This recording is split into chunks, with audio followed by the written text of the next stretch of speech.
Hey guys, welcome back to another video. So today I'm going to be going over the Hytale UI and other stuff we can expect to see in the game here, as you can see on screen. So what I will have to say about this is a pretty old post. As you can see, December 13th of 2018. That was like 2 years ago. Almost, like, yeah, and we're now in 2021. So yeah, it's been a while. So some of these are subject to change, but the fact is that this is kind of what they're starting with. This is their basis of things. So we can see from here what we could get after that. So as you can see here, here's some of the character creation right here, where you can like change the color and pants and clothes and stuff like that. And it looks like here they're just, I don't know if they're actually in the game or maybe they're in like a web browser. It says here adventure menu game servers avatar. I mean, it could be like what's it called, a web launch game where you launch from the web and then after that you get into the actual game. I don't know. So yeah, here you can see all the different colors. Your avatar here, your little character in the corner, and here you can change clothes and stuff like that. That's kind of what they're started with. It's a pretty simple UI, but it's I like how all the different options say glasses, clothes, gloves, arm stuff, ears, like your face. You can try to change how your face looks. I think that's pretty cool. So here we are. Over our character creator allows you to customize your avatar's heart's content. You can customize everything from clothing to physical appearance, including multiple color options for each item. Avatars are modular, so you can mix and match items from different sets. Look closely, and you'll see this image also gives you a glimpse of our main menu. Yeah, as I showed you guys there. And here's the map. The map helps you find quests, dungeons, world gates, and even your friends. In this case, the player is exploring Dangerous Temple in Hytale's adventure mode. As you explore, your map will continuously be updated with new things to do. So I'm guessing as you walk around, new things are just going to pop up, as they say, like, well, like story dungeons, world dungeons, Temple of Gaia, world gate, spawn, point of interest. There's player, friends. I wonder what those green. I'm pretty sure those green things are like NPCs because that's you right there. But that's pretty cool. Look, there's a chest icon. I'm guessing that's where you can find some loot there. And wow, so there's definitely going to be a lot to do. Sword dungeons and world dungeons. So it's like kind of like side quests, but just find them around the world. That's pretty cool, honestly. And then here you can select location and share location. See, defeat the golem. Help Quebec's to defeat the corrupted golem. Oh, that's like a little world quest. That's kind of cool. There's that. So let's see what we can look on next. Here's it looks like the crafting menu.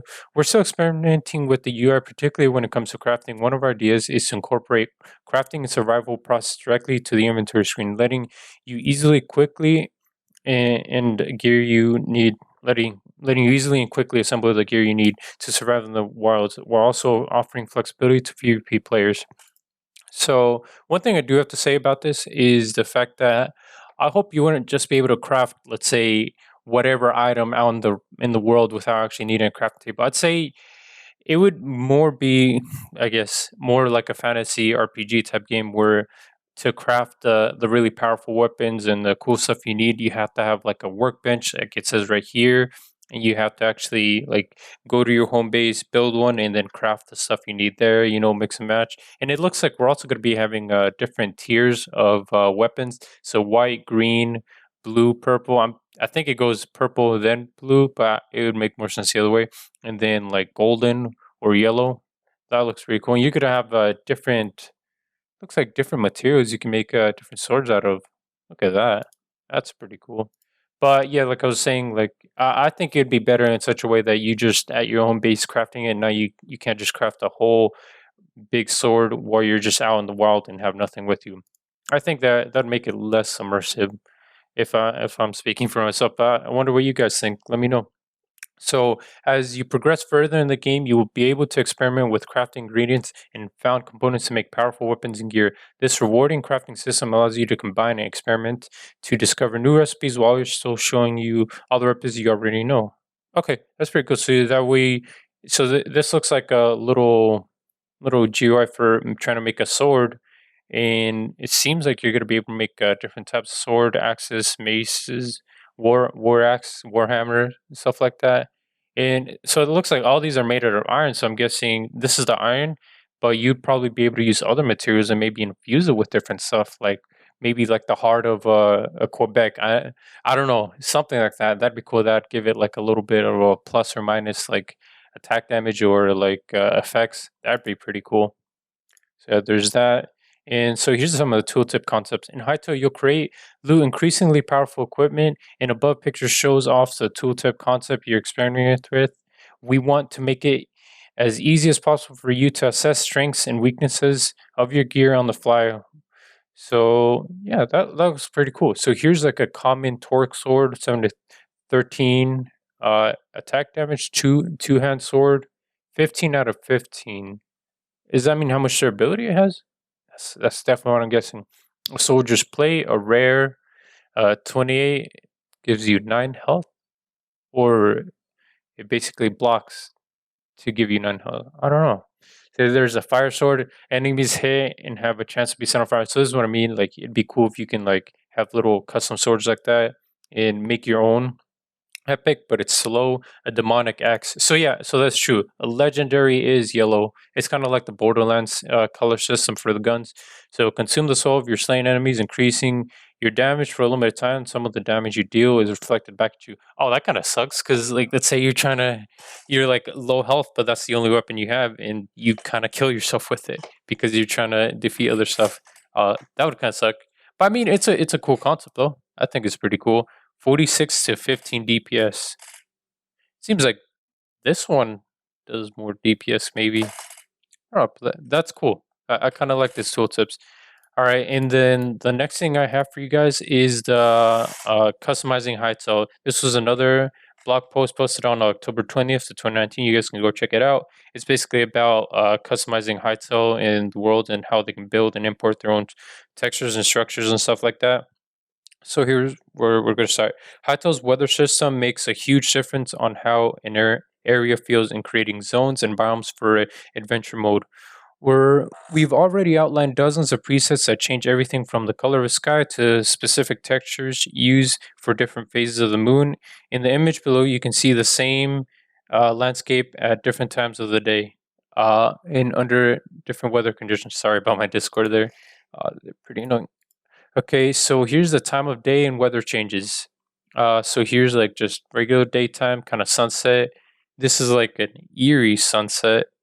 Oh, that looks pretty cool. Everything like turned green fog and all that. So these presets are configured using a powerful in-game asset customization menu, which allows creators to tinker with almost every aspect of the game. Here's an example of part of weather customization interface. That's pretty cool. So for different people, let's say modders trying to customize a game, you can really go in depth with this. See, Minecraft only really okay. How Minecraft did is when you added mods, they had to create all of that themselves. They kind of had to pretty much start from scratch to make all these types of things, the menus and all that, and to be able to customize it themselves to get different kind of weather system. But even then, like to get kind of fog like that in different shading, you need shaders to work on it. That's pretty cool.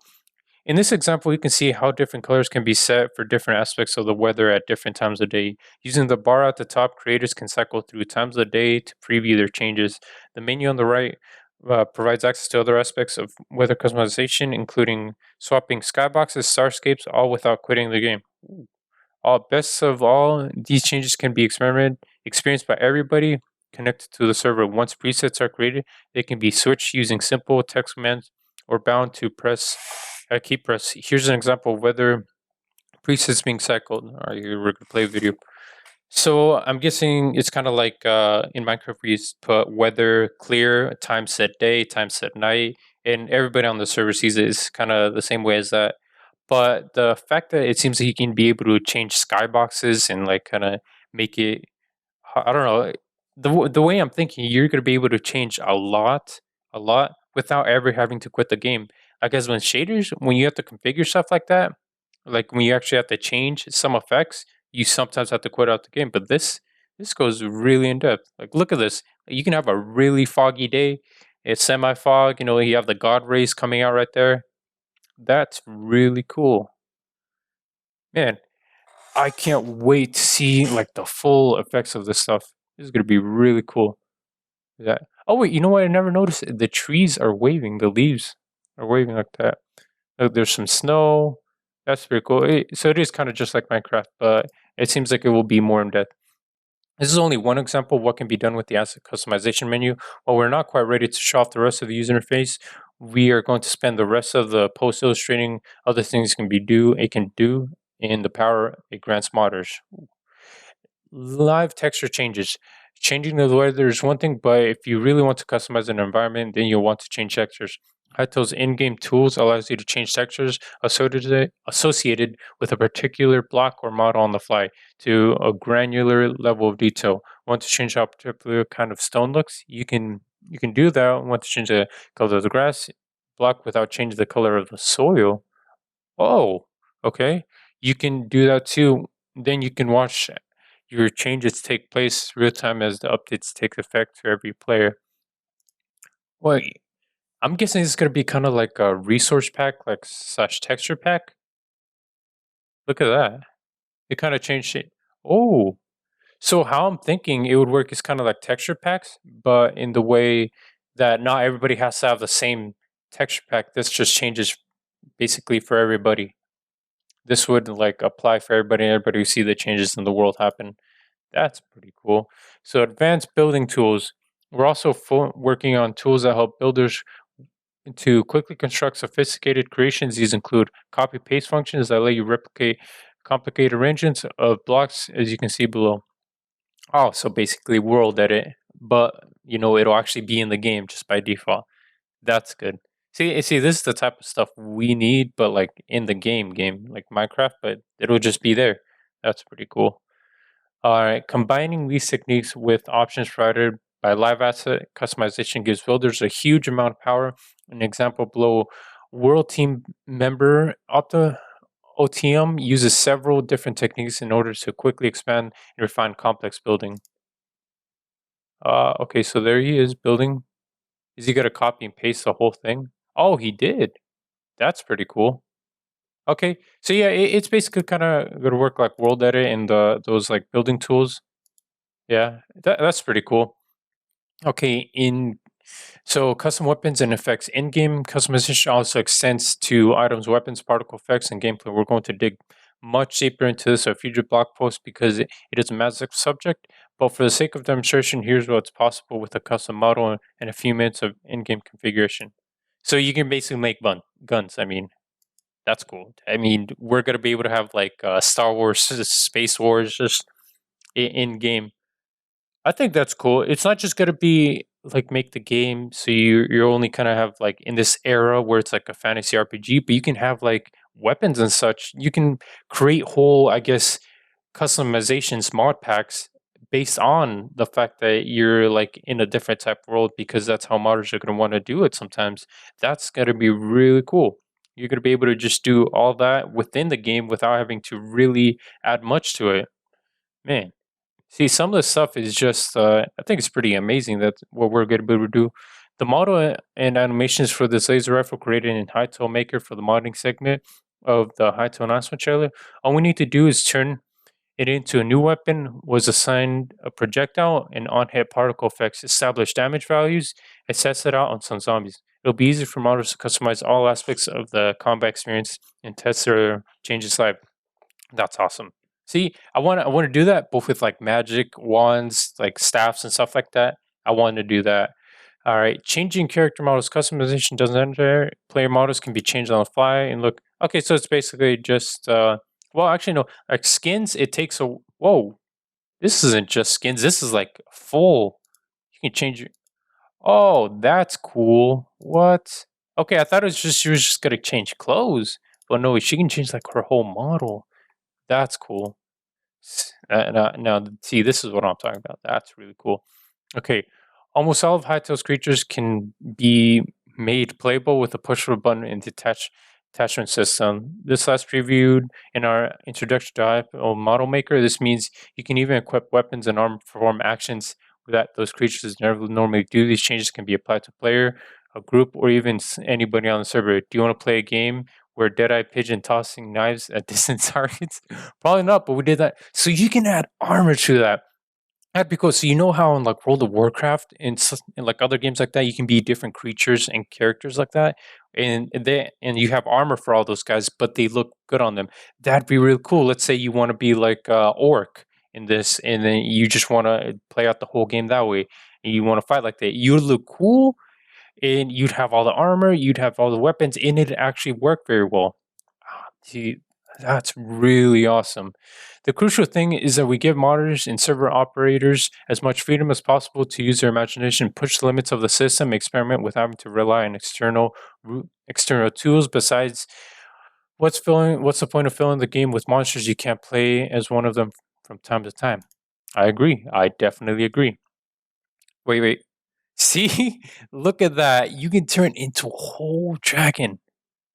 Man, okay, how I imagine is you can like have like a perk system and all that. Somebody would create like a whole like a quest off, basically giving you the ability to turn into a dragon or a bird or stuff like that. And it basically grants you the ability to fly and like breathe fire and all that. That is one of the coolest things. I don't think I've seen that in Minecraft. Maybe some mods, but like I don't know. This just seems a whole lot better. This is done way better. Man, I can't wait to see what they add. But yeah, let me know in the comments down below what you guys would like to see next, and let me know like what your opinions are on all this stuff. It seems like they really are going deep into it, and with the whole customization aspect, they're basically doubling down on that. But yeah, thank you guys for watching. Leave a like if you liked the video, subscribe if you want more content, and I'll see you guys next time.